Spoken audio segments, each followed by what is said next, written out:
It's a hollow and cold night. Neon signs, graffiti, and pastel billboards cover every surface of immense skyscrapers that coil endlessly upwards, like dying plants looking for sunlight they'll never find. The opening credits crawl across the screen. The infinitely stacking and impossibly complicated pinball machine that is the city envelops everything totally and utterly. There is nothing but light and noise, and the title card, HAMHOUSE vs. Evil. But then the camera begins to pan, way off to the side. There is a tiny pink dot on the edge of a patch of darkness. That tiny pink dot is the renowned mascot Preston the Pig, glowing and rotating atop a tall signpost with a gaudy sign that reads in fun, bubbly letters, Ham House. This is where you all are, in the house that Ham built. Just across the road from the municipal graveyard, a shadowy void that lurks just outside the light of the street lamps to hide that behind the scenes that was all made of like styrofoam and cardboard, but you do what you can. Every facet of the store is white, pink, or blue. It's like you're living in a toothpaste commercial, except instead of cool, refreshing mint, it's the heavy and humid smell of ham. It's 10:30 at night, and the dinner rush has finally ended. Robin is peeling off slices of ham, and kids have stuck to the windows in the dining area. Jeremy's refilling the ice machine, and Billy is trying to get him to go over the checklist he made to prepare for the visit from head office in the morning. Jeremy, we are behind schedule, and there's a very big thumping on the little checklist he's made. He looks over at where the camera's rolling, and then ashamedly looks back at Bossman. I already have to wipe down the counters 3 times! Look, here's my gift to you. Just do it once, I'll say you did it 3 times. No, Jeremy, this isn't how you earn Employee of the Week. Jeremy, the ship needs to be run tightly. The ship needs to be like a lug nut, screwed into place. Tight, precise. Look, do you see how much time it takes to fill this ice machine? I've put 3 bags in it already. It holds 6. Nobody's gonna want a full machine's worth of ice tomorrow, right? Jeremy, on average, it takes you 6 minutes and 53 seconds. You take your smoke break between, Jeremy. Fast, actually, with it. 2 minutes of smoking. At this point, Robin notices that in the empty dining area, there was a locked suitcase that had been left there. You don't know who by, but there it is. Hey, guys, somebody left their suitcase here. Also a lot of ham. Okay. Look, do you have the ham disinfectant spray? Obviously. Okay, you get on that. I'll take this to a lost property, see if it's got any name on it. I want to look over at my friend Robin, and I'll point at them big dramatically, and point at my side and my holster and go, and if you didn't have the ham disinfectant spray, I pull it out from the holster, a little spritz bottle. I've got you covered, neighbor! I think Robin, turns around and, gives a thumbs up, and then just goes back to it. He gives 2 very excitedly and drops the spritz bottle. Bark! Do. It happens to the best of us. Thank you! At this point, you notice that there's been weird lights in the graveyard across the street, though it's probably just some punk kids. Do you think those punk children will come and buy ham sandwiches? I'll tell you what, Maybe I'll stick ham to the window again. If they do, well, you can try to upsell them to the Apocalypse Hamageddon meal. Upsell is to enhance a life. Call it a lifestyle improvement. Okay, you can improve their lifestyle with an Apocalypse Hamageddon meal. Aha, big nod. Go get them. Right on cue, here comes somebody from the graveyard. Although, from the way they're stumbling, it definitely looks like they're drunk. I'm gonna get ahead of the curve. Customer service with service. Pat Robin on the shoulder, I imagine, as he goes to open the door for them.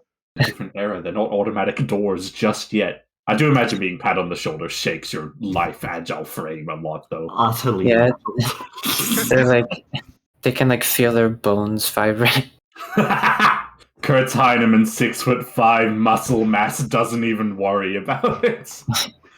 But Who's then, that? as, That's his Billy Joe. Billy Joe. Kurt Heineman playing Billy Joe. as you're proudly holding the front door of the ham house open and the humid ham smell floats out into the nighttime breeze with your a giant tree trunk of a hand holding the door open, you see that the drunk guy looks a little worse for wear, actually. In fact, he looks like a zombie. You look like you could use a pork-tastic milkshake. I don't know if this guy's gonna eat ham. Instead of wanting to eat ham, it seems, in fact, like he wants to eat you. Does he lunge at me? Yes. Very much so. Holding him back, arms against his shoulders. Customer service with service has too much a response. Remember, they're not allowed to touch you. Hey, my boss says you're not allowed to touch me! And I'll shove him back a little. So is that a roll move. of something? Yes. Yes. Alright. And is this a roll 2d6 bit? Yes. With either muscles or agility as a bonus. Muscles. This is just like brute force shoving this guy back. 7. Okay. It is a partial success. So, as you push him back, he stumbles backwards, and then before he can actually try and even stop his fall, he slips over a chair and his head pops off. Oh no! Zombie blood goes all over the outside dining area. It's a mess. And he looks over at his co-workers so ashamedly and terrified. I didn't mean to do that. We all saw it. It was self-defense. He grabbed you. You didn't mean to kill him. Let's just clean this up, and I'll call head office, say there's been an accident. We can reschedule. I've been taking some health classes. I don't think somebody's head usually pops off like that. No, Robin. I'm very big. I don't think you're big enough to do that to an average person.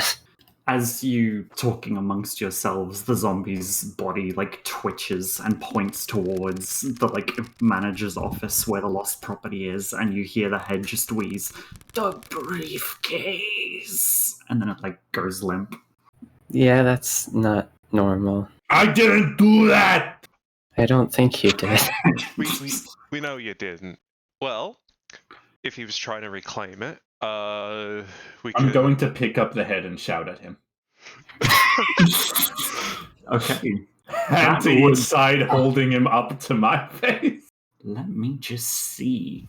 Would this technically count? Ooh, getting what you want is what I believe this would be. Yeah. Manipulate sounds like someone in order to do something. Magnetism. Okay. Describe then roll, or roll then describe? I would say describe what you're going for and then roll.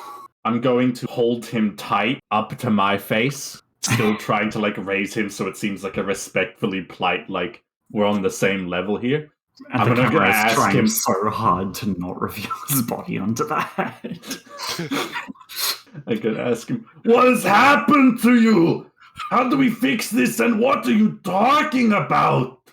This is meant to be customer service. Let me service you. Please don't say that to customers, okay? Okay. So, 2d6 for getting what you want on magnetism? Yep.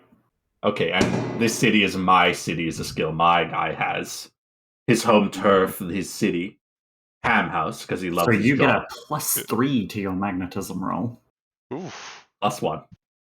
I admire the you've got idea. 2 magnetism. Jesus, do I? Yeah. Oh my god, no, you're Your right. guy is charismatic. Yeah, he's likable. Okay. Oh my Oh. god. It's a goddamn 15. Whoa! That is a complete success. So as you're like yelling at it, going, it's not customer service, the eyes swivel around, and the zombie actor absolutely needs to go. The necromancer is coming for the briefcase, and he will slaughter all of you.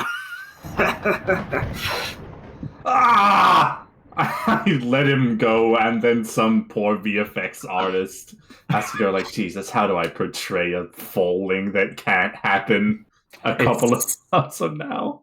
A dummy head that like very visibly like bounces, has the like green paint on it. And I look over at Robin and at Jeremy, and I go, Necromancer! The camera frames you perfectly as the like a musical thing goes off. Well, I mean, legally this is a bit iffy, but I don't care. We can crack open that briefcase, see what it is, see if we want to give it to this necromancer. If we hand it off quick, like, we can prevent more violence. He looks down at his like hands covered in kind of like rot now and goes, no more violence. I usually think you're supposed to not give the necromancer the thing that they want. Look, as much as I want to avoid the violence, I gotta go with Robin on this one. It is a difficult situation when you're aiding and abetting necromancers. There are no rules regarding necromancer affairs in HAMHOUSE conduct manual. If they prove ownership of the property, they get property. Okay, well, let's just check out what's in this briefcase, because this is the most interesting thing that's happened all day. Okay. So what manner of move would you like to make for checking out this strange black leather briefcase? I'd like to do a killer one-liner. Oh, Wow, that really was brief. it is locked. Is locked. I want to try jimmying it open with a hairpin and a screwdriver. Okay. And I roll 2d6, right? Yes, plus your swagger, which is 2. 9. Oh, 11. Oh, Again, yes. perfect. You need to choose a cool thing as a result of your roll here. Okay. +1 camaraderie. My buddies are impressed. Oh yeah, it looks like magic. It doesn't even look like you really did anything. It looks like you just touched the 2 little parts to the case and it just popped open. Well, that really was a brief case. Wow! He like gestures way too big when you do this, and he looks over at where the camera is again. You could have gotten me out of... And he looks down kind of ashamedly. The Iron Curtain! And like, his hands get a little limper, and he just sort of stands there for a moment too long to feel like it belongs in the final cut of the movie. Eugene's like, hey, you okay? What was it? Krauts? He taps you on like the side of your hip, like, the movie. Oh, you okay, Billy? Better now that we know what's going on. With this, we can better confront... And he looks over again. The Necromancer! Musical thing again. I think this whole time Robin's just been like crossing their arms and like nodding. In the background, out of focus. What do we find within the briefcase? Inside is something that Billy recognizes immediately. A limited edition Preston Pig toy from the 1999 Piglet Meal Collection. Yes, this is a post-2000s, or like a post-year 2000 or post-90s VHS straight-to-video movie. Oh my god. People used to say these things were cursed because they'd sound demonic on low battery. That's the 1999 Preston the Pig promotional. The necromancer wants this. Everyone wants this. I want this. He gently gestures towards it, then drags his hand back like he's touched the stove. No. Not mine. Look, if nobody claims it by the end of shift, I could give it to you. Only if I earn it. I feel bad ever since the murder I commit. Wasn't murder, it was manslaughter and self-defense. We all saw it. Slaughter of man sounds way worse. Well, if you don't want it, then I'll take it. Robin, you deserve this. You are clean, Robin. He looks down again in that more emotive, beyond the script way. He's trying so hard. Better than this. Jeremy, Eugene once again tries to comfort Mr. Heinemann and then stops himself because it's not in character for Jeremy. I don't think that was really your fault. Probably don't get so upset about it, okay? And he stiffens up again, looks up and goes, "We have to see what the necromancer thinks. Where are they?" I'm gonna... Are you people done talking back there? I have an order I'd like to place. Oh, one of the teens from the graveyard. He walks out confidently.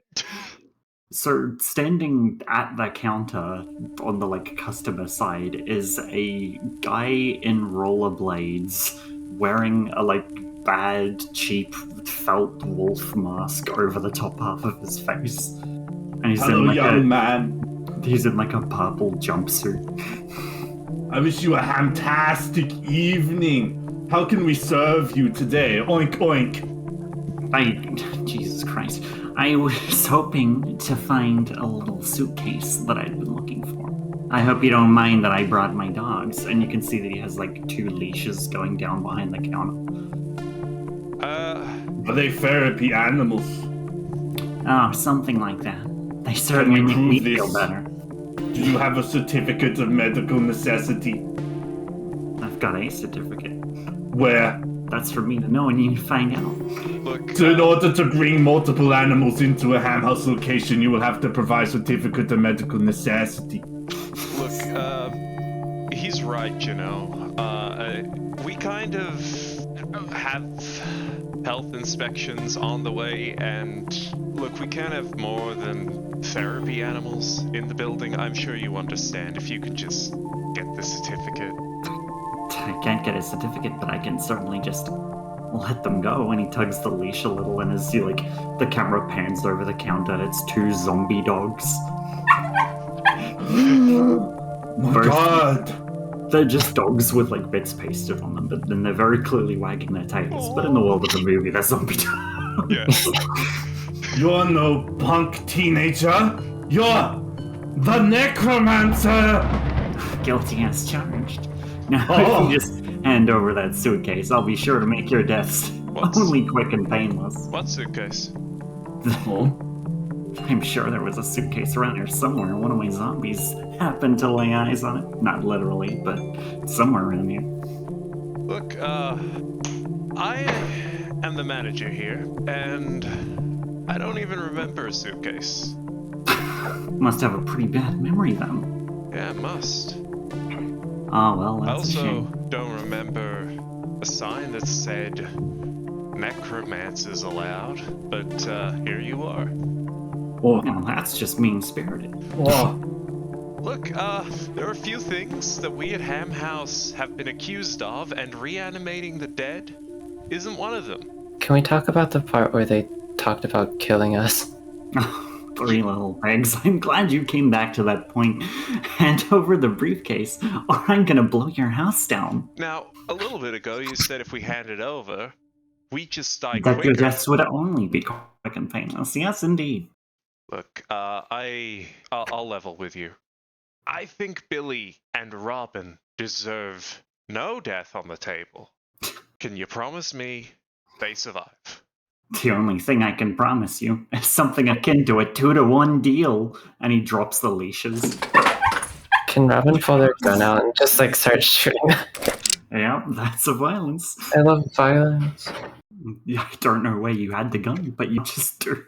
I think they had it tucked under their uniform. Clearly didn't even have it in the cut before this. Yes, that's the best. You're not conversing in the scene bit with the boss and the necromancer and Billy because you have to get fit in the manager's room.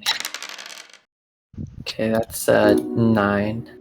Oof. You have to choose some outcomes. Would you like to be read the things you can choose on a 7 to 9? Sure. You inflict harm, but you take some too. you inflict harm but are driven back.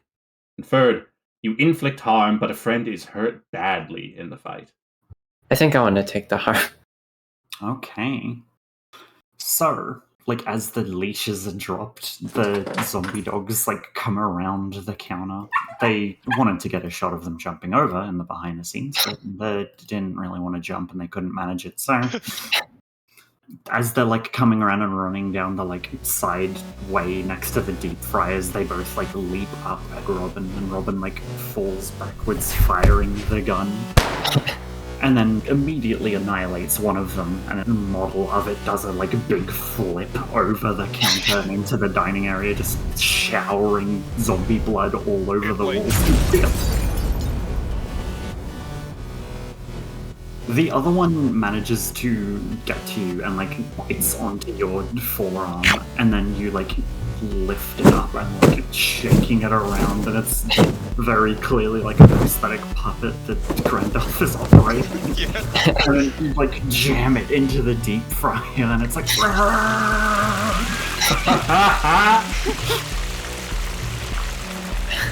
Ow.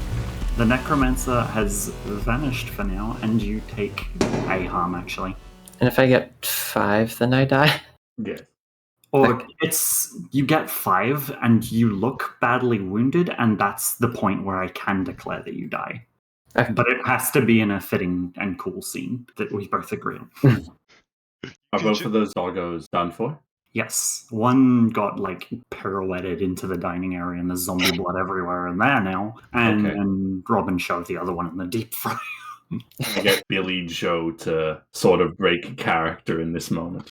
Billy Joe or Kurt Heinemann runs over to Robin's actor, just scared of the kind of horror movie effects they've seen. This is so real all of a sudden. And they're like clutching you by the sides of your head, and it becomes immediately apparent this is just something that Kurt Heinemann does. He goes, Robin, neighbor, you are okay? Is this part of the script? I was scared. Thanks. Look, it's a form. I can fill it out. Don't worry. But we have the first aid kit. Billy Joe kind of decompresses himself.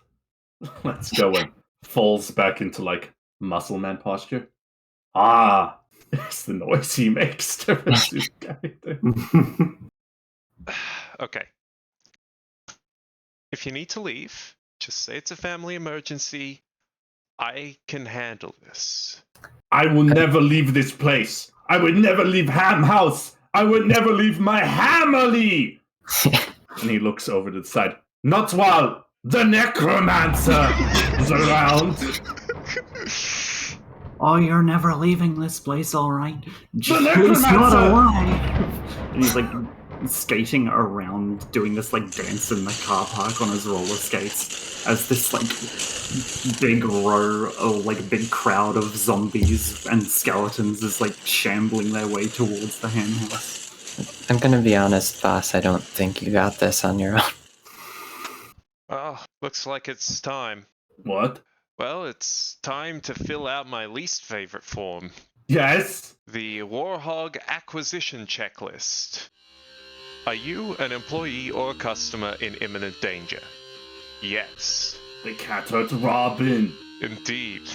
Are you an employee or a customer capable otherwise of defending against this danger? The theme's like kicking in. This is bigger than HAMHOUSE. Are you an employee or a customer capable of contacting local authorities in time for this danger to be circumvented? And No, you're like, they're on donut break. No. Are you enjoying the Warhog acquisition form so far? No. Yes. Okay. That was from the trailer. Extra box Billy says yes.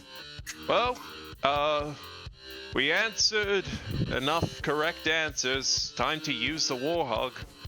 And then he like goes over to this statue of A big fiberglass statue of Preston the pig doing his like Disney or DreamWorks smirk. yeah. And Could you this be an emote roll? Pick an emotion to convey via Mm. speech or physical movement, and this is like, Absolutely. I'll save this. yeah, okay. That's drama as well. Lucky you. Ooh. Yeah. All right. Unless it was Kay's character that was good at drama, in which case, fucking oops. Yeah, I have a -1 to drama. Well, here we go. They used it in the trailer anyway. Oh.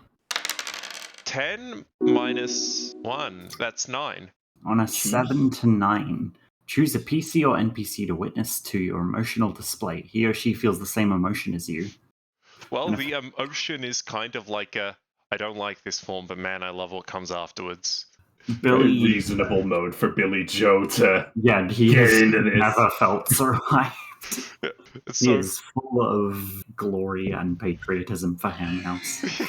He flexes a muscle absurdly, absolute bodybuilder stuff. One of the sleeves does break on his mustard yellow uniform, with the pink stripes on it, of course. Muscles Yeah. come bulging up. Boss man, I think it's time to show them the 20 for 2 special.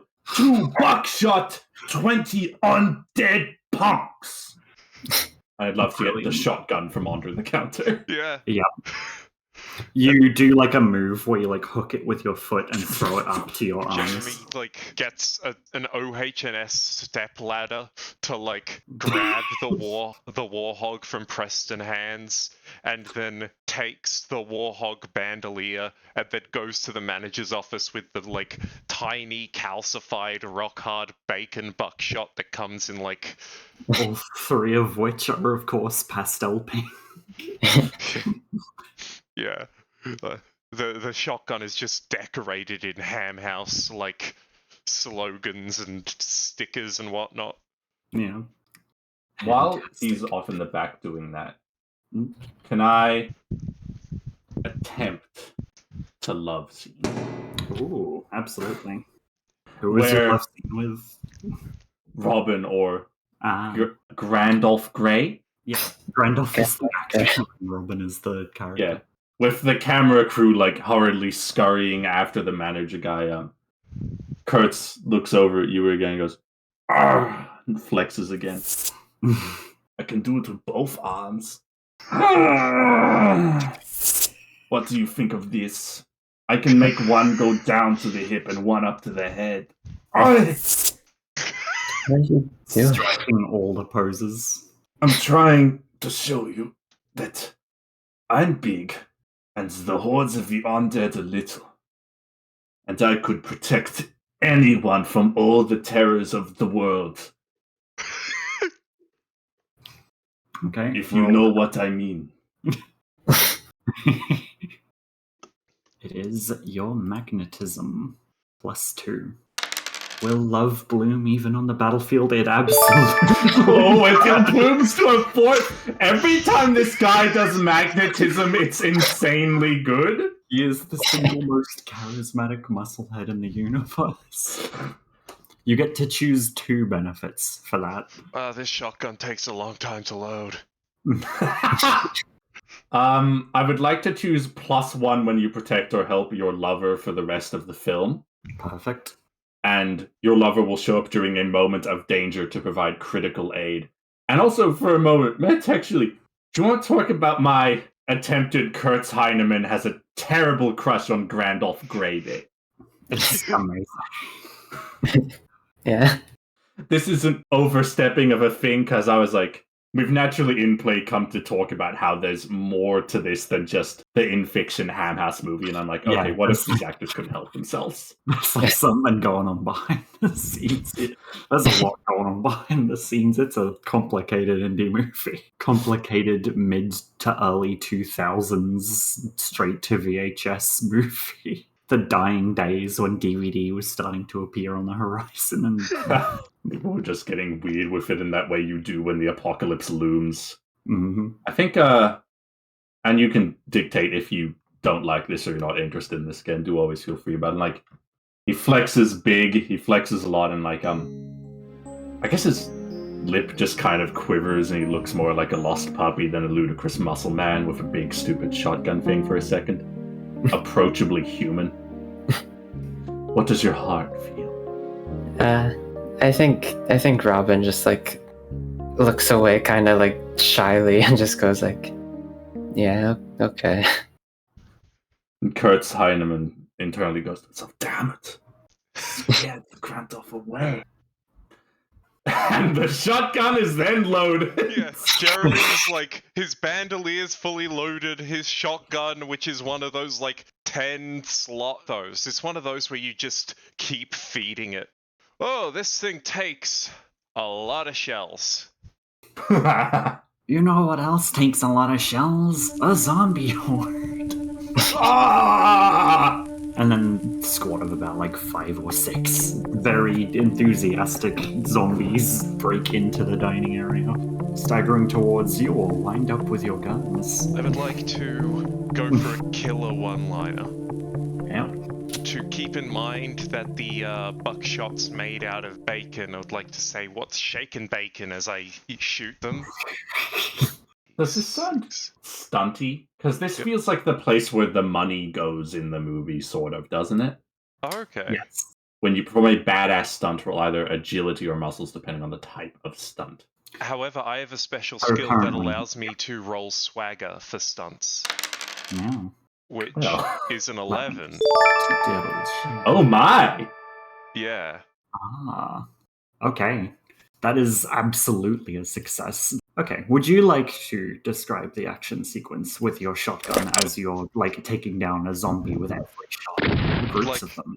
Vaults over the sneeze guard that was previously broken and is obviously sugar glass. And you know that slow strafe walk that movie shotgunners have? Just like Mhm. that into like several different zombies. It's They like, have so many squibs going off. yeah. Just like bacon. And then one of the shells like clatters to the ground with the like sound of bacon frying in the background. Or even a pig. Or Yeah, absolutely. And like doing it with the like Jack Slater, like the fire, one hand reload, fire, one hand reload. Yeah. Oh, I don't even think he was reloading. I think he was doing the thing where like fires with both hands, and then like it does the thing where like it cocks the shotgun vertically with the other, and then puts it back into both hands. Nice. It's just insanely bad for a fast food manager. It's just going off. You get a +1 forward to your next move, whenever that may be. Make sure to mark that on your sheet. Oh, yeah, will do. Yeah. I can also switch this +1 Oh forward god, to it's just somebody a else. +1 forward indefinitely. Oh, nice. You just get +1 to everything now. He's killing it so much. Good actorman. Hell yeah. How many of the horrible undead did he manage to deal with? So originally in the scene, there were 6 that came into the dining area, but he takes out like 20 of them. Yeah, and they reuse footage. Yes, they absolutely But like do. flip the image or like do like other stuff to make it feel like it is different zombies, but it's obviously the same 6 zombies. And the like electric guitar is kicking in as hard as it can.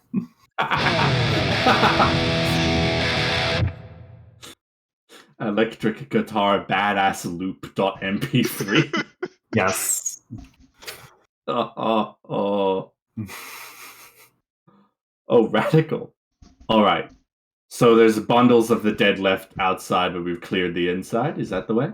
Yes, there is indeed dead zombie and zombie blood everywhere. Zombie blood is my favorite pairing of words for some reason. Yeah. It sounds It's so good. It just feels right. Yeah. Robin, could you lock up the back door? Yes, boss. Hey, boss! How about I go sweep the parking lot? And he looks at the camera again. Of the necromancer! And he will shoulder charge off one of the tables through the window out into the parking lot. Ah, yes. The sugar glass window. Yes, it's sugar glass.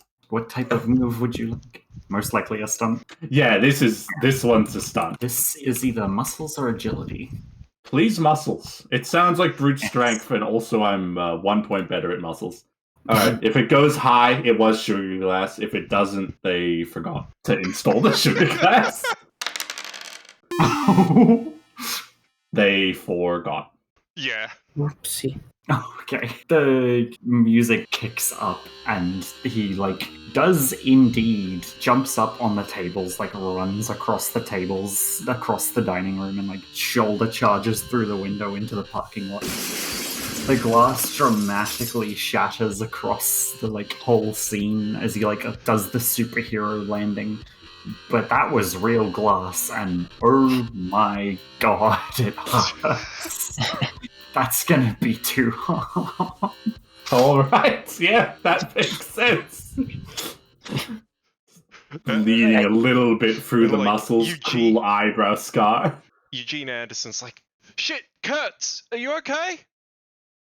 Through HAMHOUSE, all things are possible! And he strains himself back to his feet off of the superhero landing, dripping blood, and he does a big fake cock of the shotgun. I think Robin was just coming back from locking the back door and just realized what's happening and just oh god.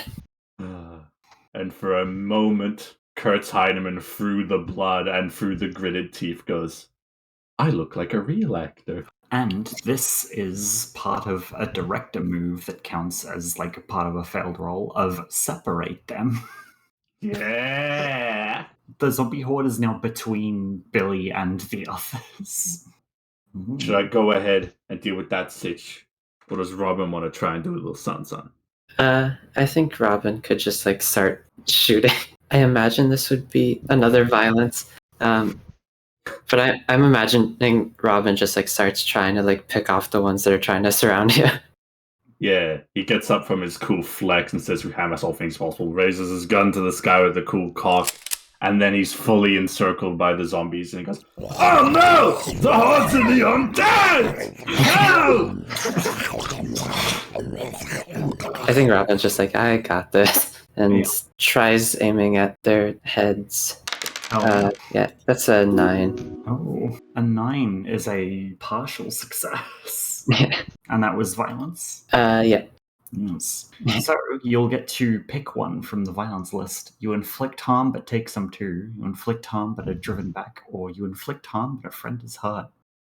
I feel like it's pretty obvious which one has to be. Billy is gonna get hurt. I want.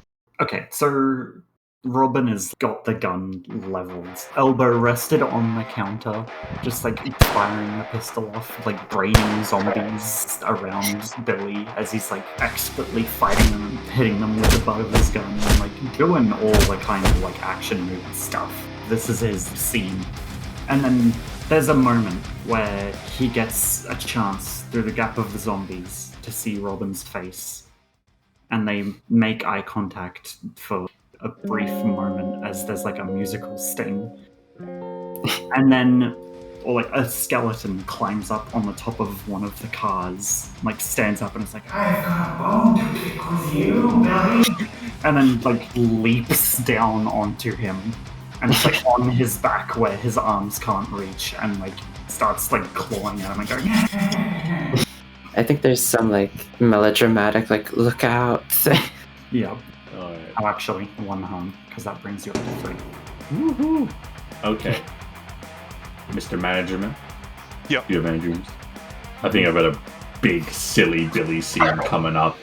I've got And I just want to give everyone a chance. I've got an idea, and it's risky, but I think it is the kind of incredibly coincidence this kind of non-80s movie would be. Spots into the crowd. There's a prospector zombie, a 19th century prospector zombie, He's got the overalls, he's got the like scraggly beard, he's like missing some teeth. Yeah. It's very clearly minimal makeup was needed for this. Yeah, and he's like got dynamite all in every single one of his pockets. He's holding one that has an incredibly long fuse in his lit. Yep. Yeah. He was buried with all of this. It's like, I can clear a path to Billy.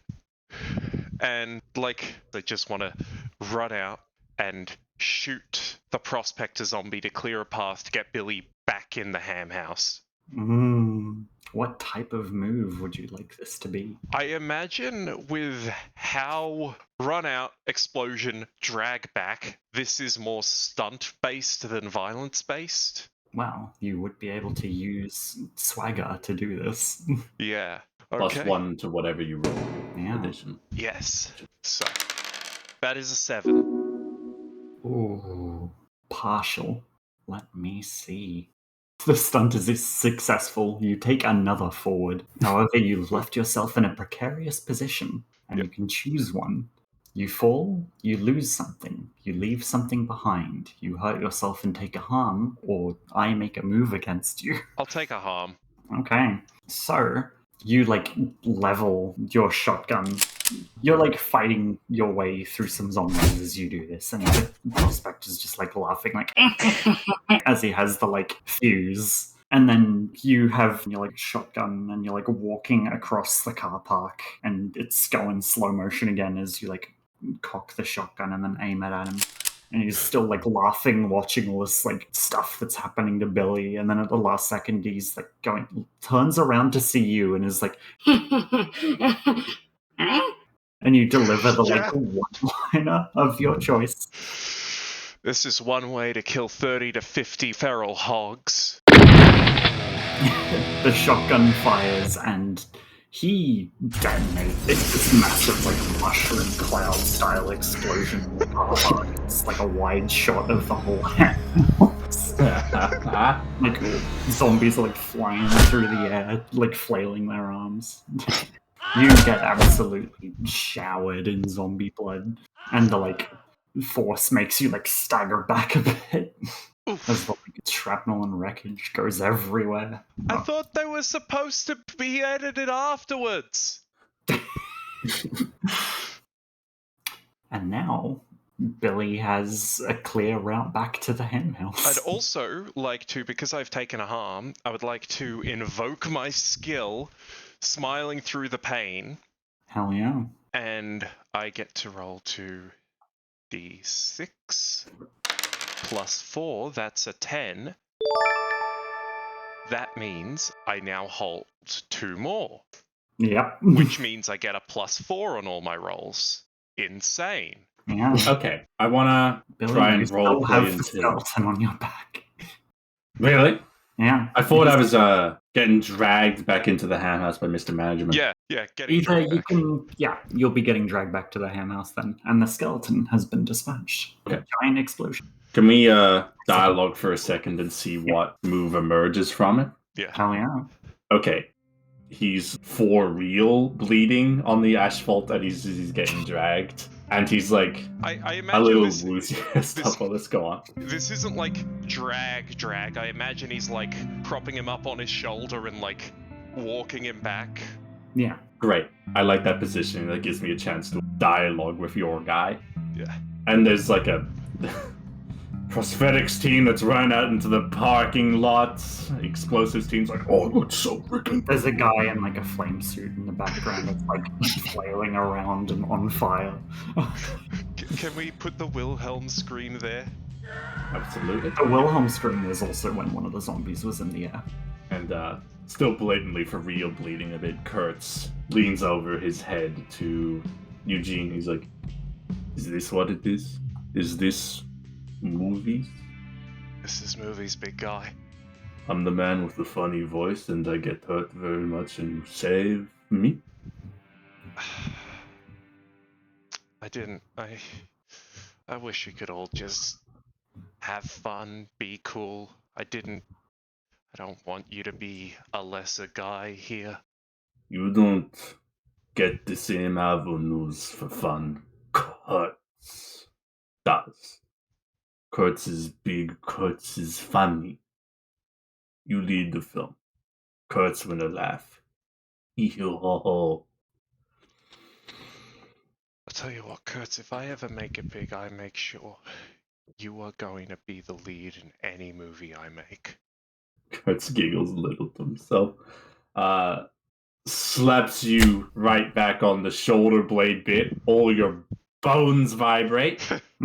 Yeah, straightens himself up and he's like, "For HAMHOUSE!" We're your ham family!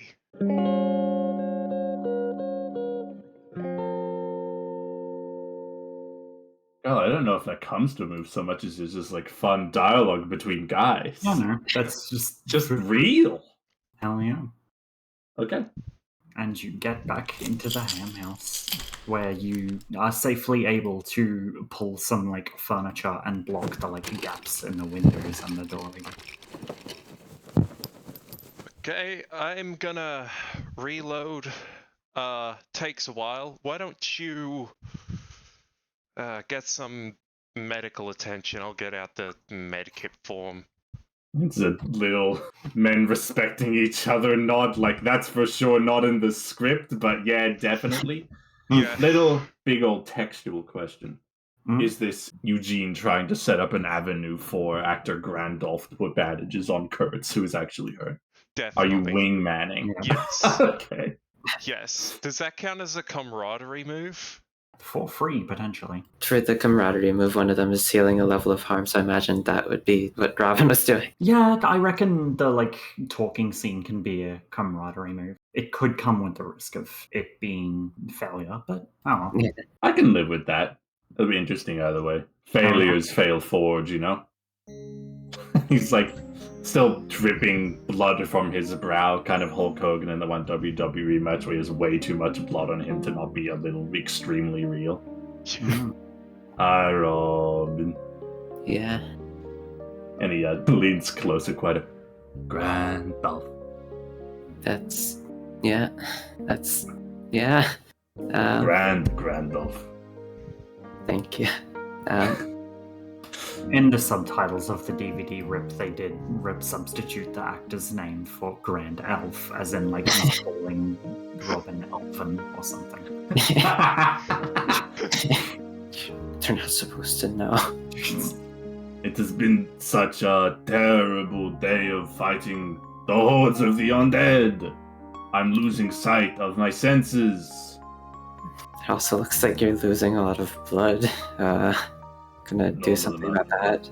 I'm big, I have more. He nods. Blood drips down his eye.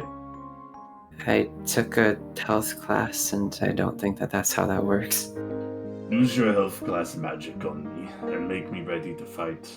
And he looks closer at you and not the camera goes, a necromancer. Does that make Randolph smile a little? Is that funny? I think so. I don't know if that's caught on camera, though.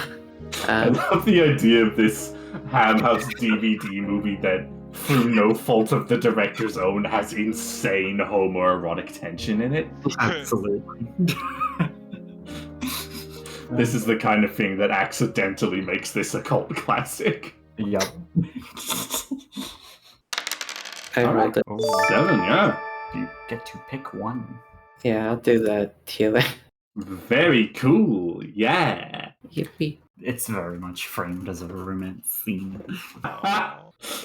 Which at the start they call them Grand Elf. Yes, in the subtitles. And the VHS, it straight up wasn't picked up at all. It took till the DVD and the later Blu-ray for that to actually come to light. This has to be the subject of the most interesting video essay of all time. Yeah. Yeah, it goes for like 2 hours. HAMHOUSE versus Evil. Blood, Love, and Tears. The movie that shouldn't have been. The movie that shouldn't have been in the Grand Elf theory.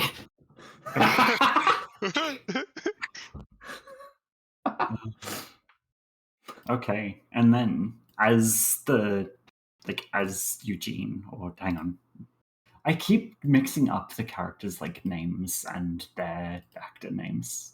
So are they in fiction. As Jeremy is like reloading the shotgun, there's this like POV shot where the camera's like it's walking up to him very normally, and then it cuts to there just being like a skeleton standing next to him. Give us Preston the pig. I would like to. I'm gonna rattle your bones. I would like to read a situation. Okay.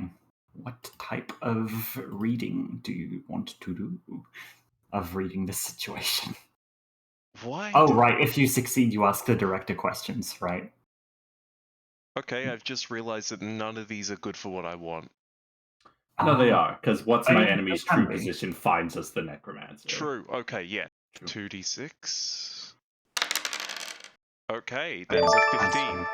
Oh, like as the skeleton that's like a puppet is like rattling around being like, I'm gonna rattle your bones. Give us the rest of the pig. Your eyes are like flicking around and you're like reading the situation, piecing it all together, getting like flashback scenes.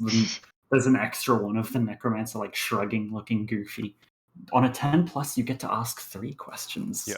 What's my enemy's true position? True position could mean a couple different things. The way I'm going to put it is that he, from the municipal graveyard that services the entire city, theoretically speaking, has an entire city population of zombies and undead to hurl at you, and can pretty much do this until you die. His position is that he's skating around in circles between the car park and the main road, doing cool moves as he directs the zombies with his nifty dancing that it cuts to every so often. Because this actor is like someone who isn't that great of an actor but can dance on roller skates, and that's what they needed for the purpose of this. Yeah. Or at least it was something cool that he could do that they decided to run with. 2 more questions. What should I be on the lookout for? The zombies are kind of like brainless and can not really do that much, but then the skeletons are like wisecracking and intelligent and can do all sorts of weird shit. And you should be on the lookout for the Preston the pig toy, because that's what they're here for. I'm gonna slip that in my pocket at the earliest time. You get 1 more question. Escape route. What? Escape route. Escape route. Okay. What is the best escape route? By dealing with Preston the pig. Interesting. That's what they're here for. If it's no longer here, then yeah. Okay. Alright. I would like to grab the Preston the pig from the suitcase. He makes a little demonic squeak of as you pick him up, because he's very low on battery, and that's what makes him demonic. Okay, gotta find batteries. Hold this for a second. And he just like hands the pig to the skeleton. The skeleton doesn't move with it, just holds it there for a second, and he gets He's like dumbfounded that he got it. gets the batteries, is like, thank you, grabs it back, puts the new batteries in, and like gives him the old batteries. Thanks for that. And then he shoots him in the face. Blows his goddamn skull off. We're so close to making it to the big time. And this is being said by the skeleton as its skull comedically floats back in a POV shot and then shatters ceramic style against a wall. Yes. Okay. Would you communicate, Jeremy? Yeah. To your co-workers where the necromancer is? Okay. He like knocks on the door as he's like coming out. Look, I don't want to see any open wounds. And then, They stop staring each other entirely too straight in the eyes, Yeah. like they've been doing for a minute. he like exits and is like, I have the pig. The necromancer. Preston! A prince! Yeah. The necromancer, it's somewhere between the graveyard and the parking lot. Like, basically, rollerblading between graveyard, main road, parking lot, doing tricks and what have you. Skeletons, smart. Zombies, dumb. They want the pig. Just recapping the facts. One of the skeletons got into the manager's office. Don't know when that happened, but that's something to be on the lookout for. I bet you blew that bag of bones away Oh, I did. with a gun. Billy, you said that you'd let me have the little thing, right? Little thing? The little figurine. Oh. Piggy! Yeah, can we just like throw in a try or something? A hammer day keeps the danger away. Now that its battery is full again, it's back to it's back to sounding normal, but it still looks very weird and creepy. Its eyes are way too big. If we destroy Preston, the Prince of the Damned, we could get the Necromancer to come straight to us. And then we can use the power of our friendship and these guns we have and make him dead. I mean, maybe you could also just leave, but I wouldn't be opposed to that. Try, Billy. After all, Preston has been through for you. And his head rotates 360 degrees. Preston. Look, they're not quote-unquote supposed to do that, but we can't stop them from doing that. We have There's to one like, ultimate get better final merchandise. stop. Yeah. Death Take the batteries out? into the deep fryer. Sorry, I was thinking I don't think that could kill the plastic, but it's gonna do a good job. The Necromancer's gonna hate this, just like I hate the Necromancer. I love the sting, the zoom in.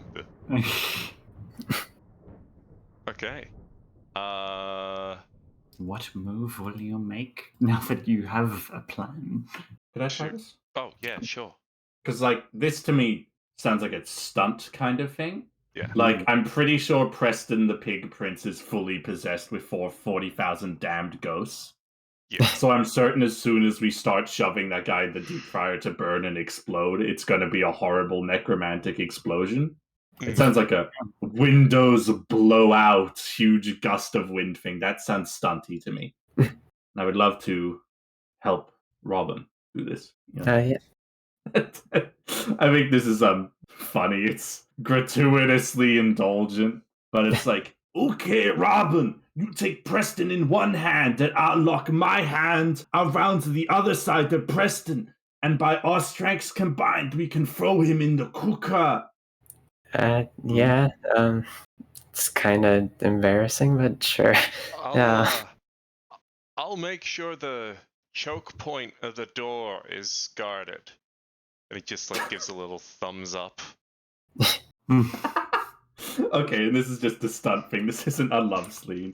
Very clearly an excuse for them to hold hands, but regardless, a muscle spit. They're just gonna drop him in there regardless. Okay, 2d6, and whatever result I have is plus. Life goes on. Wow.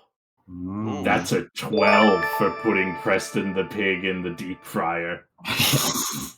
Okay, so you're doing the thing where you're holding hands and you hold Preston out over the deep fry.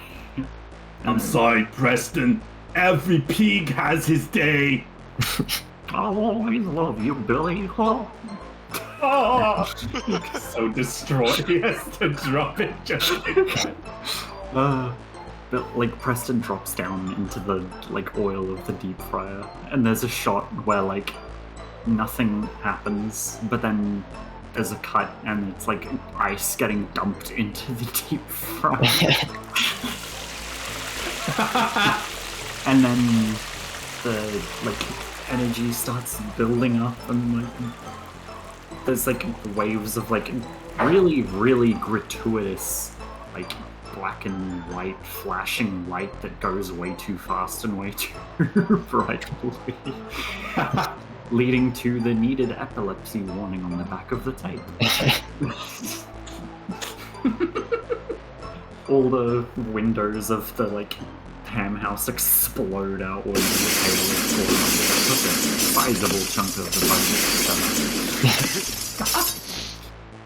One of the like skeletons, as it was like crawling up, like Jeremy's leg with a knife in its mouth, is like, talk about blowing the roof off the house, as it like gets disintegrated. Because this whole time he was like fighting off the zombies as they were finally breaking through.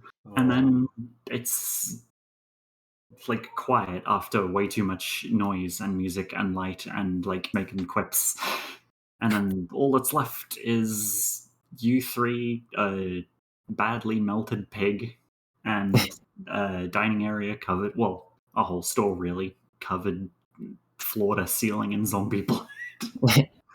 I think Robin like hops to their feet and just like immediately tries to pick Billy up. Oh, is the sound he makes about that? I feel like Preston the Prince now. I don't want to put you in the fryer. No, not like that. He stumbles up, scared to his feet. I hate to die. I don't want you to either. Me neither. And after a second too long looking at each other again, they stumble back to Jeremy and they're like, Boss! Well, out of the frying pan into the fryer. That's what happened to that sack of bacon! I don't think we ever put him in a frying pan. I'm gonna. Well, you idiots blew it. You destroyed the limited edition pig. And like The necromancer! Stumbling in, he's like clearly covered in like soot and ash and whatnot from the explosion.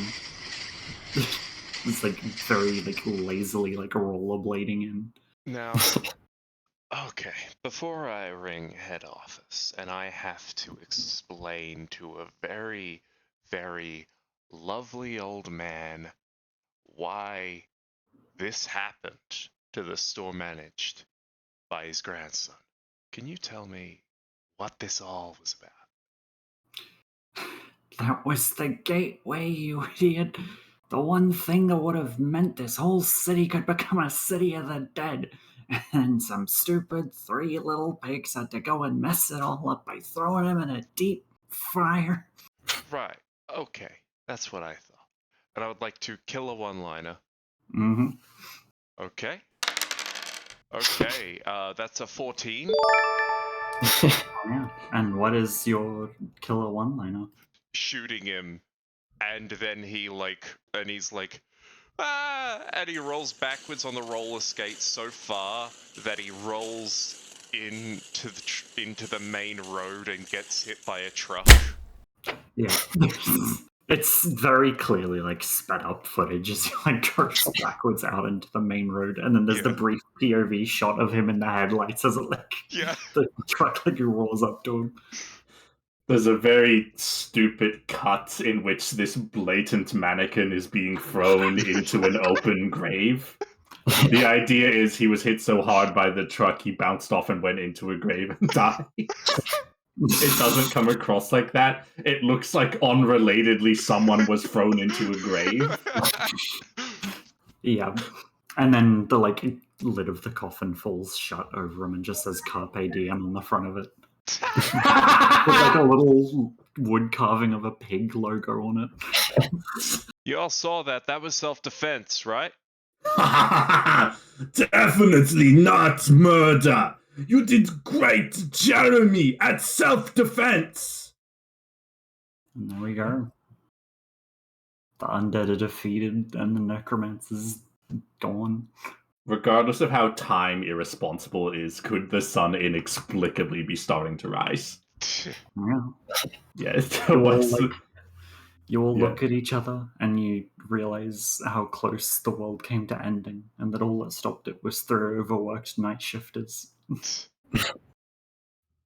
Has anyone else had a hamtastic evening? Ha ha ha ha ha ha!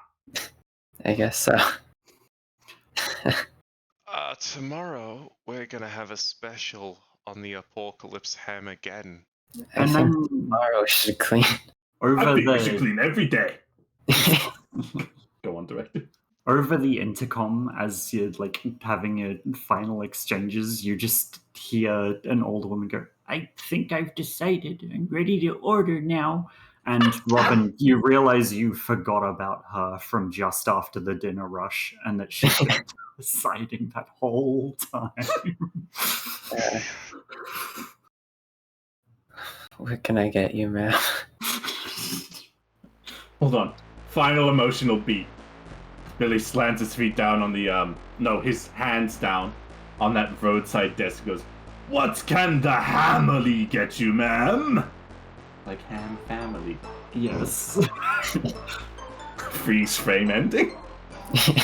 As the like credits, the ending music plays and the credits that go up past his face with the like old woman like leaning back from him as he's like looking out the window at her.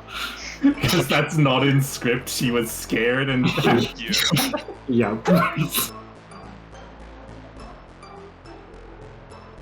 There was one more thing I wanted to do with just like Eugene going up to Kurt's going. Post-credit scene. Yeah. Is this in the movie or is this actors talking? Actors. Okay. Like Eugene going to Kurt's going, "Well, you saved the day, you got the love interest. I think that is what it is to be in the movies, Kurt's." Kurt's like a embarrassed 6'5" bundle of muscle. He's like rubbing his hands together and looking down at the floor. Takes a second to think, collects himself. "Eugene, when I make it big in the movies, you'll be the lead." Can't wait. "You must. There is only so much time. We just filmed." And that was HAMHOUSE versus Evil. Well, it was HAMHOUSE versus Evil. A blood-soaked love story to the gays and to the cheapest, worst films you've ever seen. Yeah. It's like Nightmare on Elm Street 2. Have you seen that? It's like the gayest slasher movie imaginable. Huh, And I'm it's got actually- like so much branding for it's either Adidas or some other sports brand, but the whole thing is like it's like this one brand product placement and gay, and that's the two things that just keep happening in that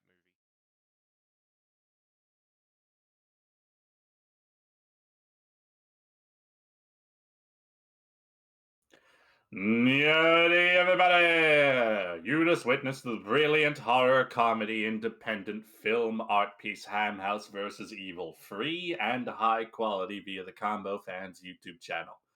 This was an art piece led by the brilliant Lizzie Kit, game master, original concept creator, and attributable to all other roles that aren't attributed to K, Matthew Kasa, or me, June Powers. I was the famous actor for Billy Joe and also editor for this video, in case you were curious about who did all that really funny, cool stuff. Would everyone else be willing to introduce themselves before we get into the feedback questions or we talk about how we all felt about the adventure and how good it was? Hi, I'm Matthew Kasa.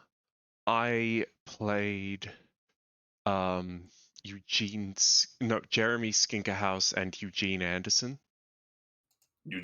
Playing Eugene Anderson, playing Jeremy Skinkahaus. Yes. What does Skinkahaus mean? It's Swedish for ham house. Oh my god. A little bit of trivia. That's an extra reward for staying for the post-credits directorial breakdown. Brilliant. And then I am Lizzie. I was the DM or game master or whatever the term is, and the necromancer and the wisecracking skeletons. Game wizard, necromancer, and everything else. My God, we're all so excited that we got to present that thing to you and so glad that we're able to get together and talk about it again. Let's go through these feedback questions. 1. Did you enjoy the adventure and why? Starting with I Matthew. hope so. All right. No. Absolutely. I enjoyed this adventure 100%. I enjoyed the campy 80s style horror movie that evokes, kind of an Evil Dead, maybe Dream Warriors type deal about it. It feels so. It feels so good. I enjoyed this adventure wholly and heartily. The characters were wonderful. The both the in the scenes and behind the scenes of these characters were just wonderfully gripping. I return those thoughts and feelings. I enjoyed this adventure tremendously. I think it's a very good genre pitch first place. We do well with horror. We're scary and grim people. We also do try to be funny and bringing those great strengths together and gluing them thusly with great queer intent and emotional earnestness to the core of the HAMHOUSE story to layer this thing in a way that is appealing to both the actor mind and the consumer mind. I think just made a really tremendously cohesive, deeply funny, and sweet little adventure of not really that much cussing, honestly, going through the video edit. It's an oddly mouth-clean movie. Very bloody. It's like That's the Evil important Dead part. 2. We're gonna have to change the color of blood, otherwise we're gonna get like an R rating. Your thoughts on the adventure? Game Wizard? I definitely enjoyed it because it's my return to DMing or GMing again after at least a couple of years. I believe we checked our archive, and it was like 1 year and 5 days to the day between your last GMing and HAMHOUSE. Well, see you next year. Quality over quantity. The feedback questions 2 from Matthew again. Oh, would you watch this film? And would you like it? Absolutely, I'd buy this on 4K UHD widescreen so you can see the shots that they didn't mean you to see, like all the crews standing with a sandwich just out of frame. The boom mic. Beg your pardon? The boom mic. Yeah, yeah. Oh, I should have included a joke about the boom mic at least once, but well. I'll edit one in somewhere. I would love this movie. I would show this movie to all my friends. I would make a real human beings about this movie. If HAMHOUSE versus Evil was something I happened upon, I would make sure everybody in my life knows about it. It's very tremendously sweet. Yeah, I'd watch the hell out of this movie. I would sing the praises of this film. I think often people are scared of the idea of camp because it represents this kind of indulgent, over-colorful, adventurous spirit that in some aspects could be just considered a childish thing. Like how the Joel Schumacher stuff has Gotham look nothing like a city where a human could actually possibly live, but rather like a city perfectly emotionally evocative of the story is supposed to be. This story being specifically set in an extremely improbable diner next to a graveyard, and it's a bunch of exceptionally low-paid, ambitious people trying to figure out how to live against the hordes of damnable evil dead, I think well suits it for being an earnest actor freak film. Yeah. It comes together really well in so many arguable capacities. It would be a great production story, and more importantly than that, be really funny. Those actors are putting in so much for this, and I always love an underdog story. And when I make decency does. I like it. I like this film, but I don't know if it would have been well known enough for me to have watched it. Doomed to die on VHS. No, we canonized right near the end. It eventually made its way to Blu-ray. I don't know if that's literally Criterion As a cult collection. classic. It deserves cult classic. That's where the best movies are hidden. Especially when it's a cult classic that people misalignedly thought was bad, like Jason X. Yeah. Talking about misaligned disinterest and great passion enduring irregardless. From Matthew again. 1. Who was the film MVP? Most valuable is entirely and deliberately subjective, the book says. Action Movie World. I believe that the most valuable character, most valuable actor, I really think that both Billy Joe and Kurt Heinemann just light up the entire film with their characterization with the NECROMANCER. And I'll do it one more time at the end of this recording and then never again in my life. thank you. And you know, Kurt Heinemann's romance with Grandolph and the idea of, is this it? Am I funny man simply because of the way I sound? Yeah, it meant a lot to me to add an element of that legitimate artistic doom to HAMHOUSE of Evil. I'm very fond of the kind of movie that seems too stupid to be taken with that degree of seriousness. The way people disparage and underrate that art and seem to think because it wants to be jovial, joyous, and maybe forgettable to someone who'd rather concern themselves with Christopher Nolan, it's somehow lesser. I wanted to challenge that and prove that isn't real. Every movie you've ever seen or heard of was made with at least one person that really wanted to make that movie, really wanted to be there then and to make it mean something. Trying to believe a movie doesn't mean something because it's embarrassing or there's a silly voice in it is the ultimate embarrassment. Kurt Heinemann is as much answer to that as he is me going, man, I really do like Arnold Schwarzenegger. Mhm. This is the MVP question. Yes. My pick for MVP. It's very important to give credit to how funny it is that mechanically it is Eugene Anderson in the lead role.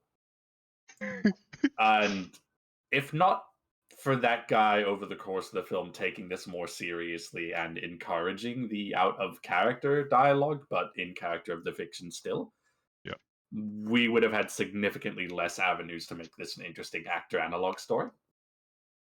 When we're all firing on all cylinders like that, we are catapulting towards really interesting, lasting, cool stuff.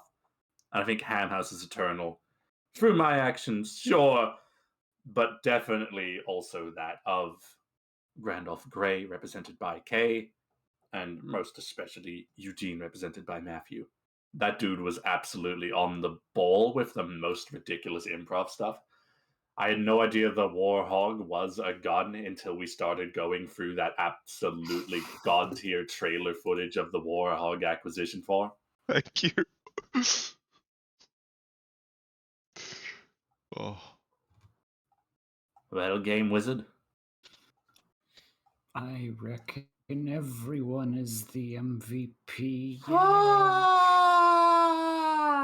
What a Primarily cop-out 'cause- answer! Well, everyone agreed to do the dumb, goofy one-shot idea I had that had been rejected so many times. If It's you'd like, speak on oh. that for a moment longer, I would appreciate it. So, previously when I had presented the idea of a bunch of fast food workers finding a MacGuffin and having to defend the store from an army of adversaries, I'd been told the idea was stupid and couldn't be done, and there would be no motivation or actual plot behind it. But that's proved them wrong. Yes. Absolutely. Something I was hopeful to evoke in making these specific characters and finding support to portray the story onto the GM's wise mind was to ultimately go, it matters. What Lizzie wants to make matters, what we want to make matters. This is the video I'm going to recommend ever and always as the first FARTShow one you should watch. I think it's likely for a very long time to be the one I probably think is most structurally perfect due to just being such a complete and entire portrayal of what it was supposed to be. And it's such a consumable goddamn timeline as well. Yeah. And it made Lizzie feel like she's allowed to be the kind of gorgeous, strange artist she is. That you can't put that in a post-game feedback session. Hell yeah. Have XP for feeling vindicated as an artist and told that the kind of people who don't believe in weirdo stuff still being weirdo art are idiots. Yay. You're not an idiot. You hear that, listener? You're not an idiot. If you've come this far, listened to this much, you're the kind of person we always want to be speaking to with this YouTube channel. I heavily encourage you to keep on with Fantastic Adventures of Zanuck Thunderously. We're never going to sell out. We're always going to be trying to make this kind of earnest Freakazoid content for our earnest Freakazoid audience. And if you're the kind of person who go, oh, I am an earnest Freakazoid, rockadoodle, you don't sound like that. I speak to your heart and you speak to mine. I thank you so very much for listening in. Would you all like to say goodbye to HAMHOUSE and goodbye to the audience? Goodbye, HAMHOUSE, and goodbye, audience. We'll love you all forever. Good night and good luck with Ham. Good night, Billy. Good night, Necromancer. Good night, Grandma in parking lot. Good night, Grand Elfiery. Good night, Preston the Pig. The most important part. That's all. Hey, June, Waited. I think you forgot something you said you were going to do at the end. Good night, the Necromancer! Thank you. Bye.